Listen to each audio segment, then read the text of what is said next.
रामायण सनातन हिंदू धर्म का एक प्राचीन ग्रंथ है जिसमें श्री राम के जीवन चरित्र के बारे में लिखा गया है।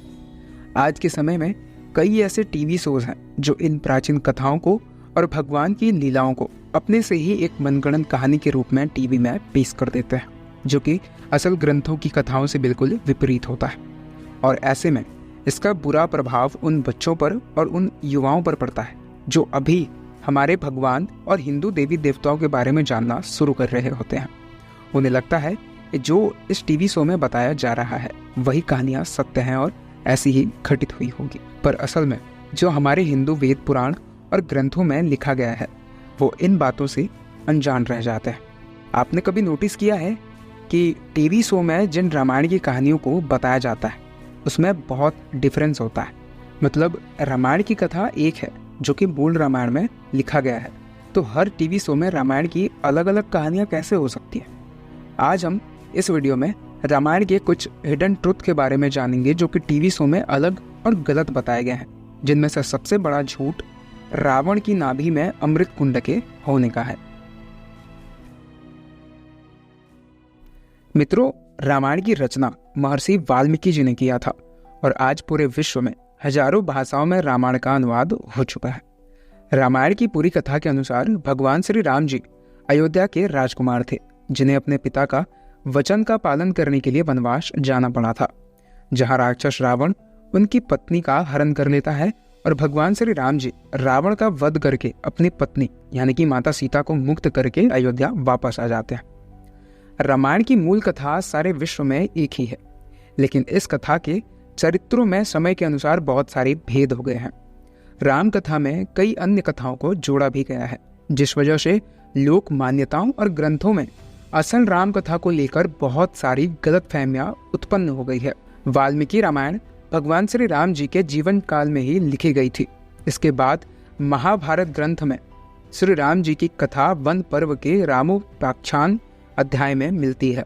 वाल्मीकि रामायण के बाद महाभारत में दी गई श्री राम जी की कथा को ही सबसे प्राचीन कथा माना जाता है। महाभारत के बाद कवि कालिदास के द्वारा लिखे गए रघुवंशम में भी भगवान श्री राम जी की कथा मिलती है। इसके बाद कवि भवभूति की महावीर चरितम में भी भगवान श्री राम जी की कथा मिलती है। रामायण की कथा को आधार बनाकर कवि मुरारी ने भी अनर्घ राघवम नाम से एक किताब लिखी जिसमें भगवान श्री राम जी की कथा मिलती है। इसके अलावा बंगाली भाषा में कृतिवास ने और तमिल में कंब ने भी राम कथा लिखी है। गोस्वामी तुलसीदास जी ने अवधी भाषा में रामचरितमानस का रचना किया था और आज पूरे विश्व में लगभग 270 से भी ज़्यादा राम कथा पर ग्रंथ मिलते हैं। इन पुस्तकों में मूल कथा से भिन्न बहुत सारी कथाएं मिलती हैं जो कि वाल्मीकि रामायण से बिल्कुल अलग है। मित्रों, रामायण को लेकर सबसे पहला भ्रम यह है कि लक्ष्मण जी को शेषनाग का अवतार बताया गया है। ज़्यादातर राम कथाओं में श्री राम जी को विष्णु का अवतार बताया गया है जो कि सत्य है, और उनके भाई लक्ष्मण जी को शेषनाग का अवतार बताया गया है जो कि असत्य है, जबकि मूल रामायण में लक्ष्मण को शेषनाग का अवतार नहीं बताया गया है। मूल वाल्मीकि रामायण के अनुसार श्री राम जी, लक्ष्मण जी, भरत जी और शत्रुघ्न जी ये चारों भाई भगवान विष्णु के ही अवतार हैं और ये सभी भगवान विष्णु जी के अलग अलग कलाओं से ही उत्पन्न हुए थे। रामायण का दूसरा भ्रम माता सीता जी के स्वयंवर का है। ज्यादातर राम कथाओं में सीता जी के विवाह के लिए उनके पिता जनक द्वारा एक स्वयंवर का आयोजन करने का जिक्र मिलता है। इस स्वयंवर की शर्त ये थी कि जो भी भगवान शिव जी के पिनाक धनुष को उठा लेगा वही सीता के साथ विवाह का अधिकारी होगा। स्वयंवर में आए सभी राजा इस महान धनुष को उठाने के लिए प्रयास करते हैं, लेकिन वो असफल हो जाता है, यानी कि नहीं उठा पाते हैं। अंत में भगवान श्री राम जी भगवान शिव के धनुष को उठाकर उसको तोड़ डालते हैं और माता सीता से उनका विवाह हो जाता है। लेकिन वाल्मीकि रामायण के अनुसार सीता के विवाह के लिए किसी भी स्वयंवर का आयोजन का जिक्र नहीं मिलता है। वाल्मीकि रामायण में राजा जनक मिथिला में प्रति वर्ष एक धनुष यज्ञ का आयोजन किया करते थे।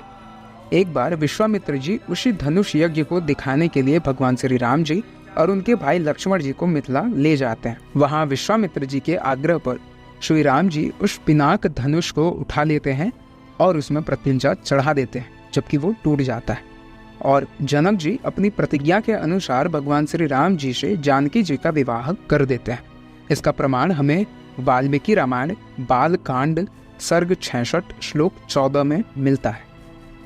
अब जान लेते हैं रामायण का सबसे प्राचीन ब्रह्म, जो कि है रावण की नाभि में अमृत कुंड का होना। आप सभी ने बहुत सारे टीवी शोज में देखा होगा कि राक्षस रावण की नाभि में अमृत कुंड होता था और इस अमृत कुंड की वजह से उसे कोई भी नहीं मार सकता था।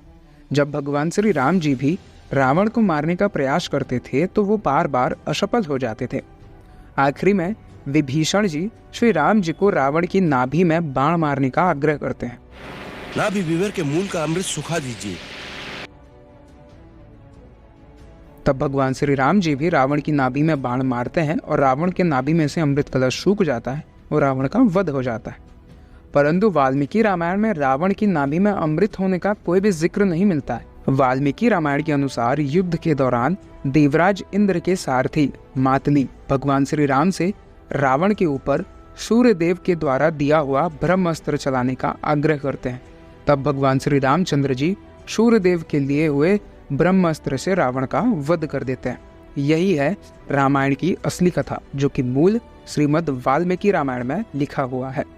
मेरा आपसे यही आग्रह है कि टीवी शो में दिखाए गए कहानियों के साथ साथ हमारे हिंदू धर्म ग्रंथों का भी ज्ञान आप अवश्य लें, ताकि आप अपने आसपास के सभी युवाओं और बच्चों को सही ज्ञान दे सकें। वीडियो अच्छा लगा हो तो वीडियो को लाइक अवश्य करें। आपके मन में इस वीडियो को लेकर कोई प्रश्न हो तो आप कमेंट में पूछ सकते हैं। अपने परिवारजनों के साथ और अपने मित्रों के साथ वीडियो को शेयर अवश्य करें। ऐसी ही और वीडियोस के लिए हमारे YouTube चैनल को सब्सक्राइब अवश्य करें। मिलते हैं अगली वीडियो में। जय श्री नारायण। हर हर महादेव।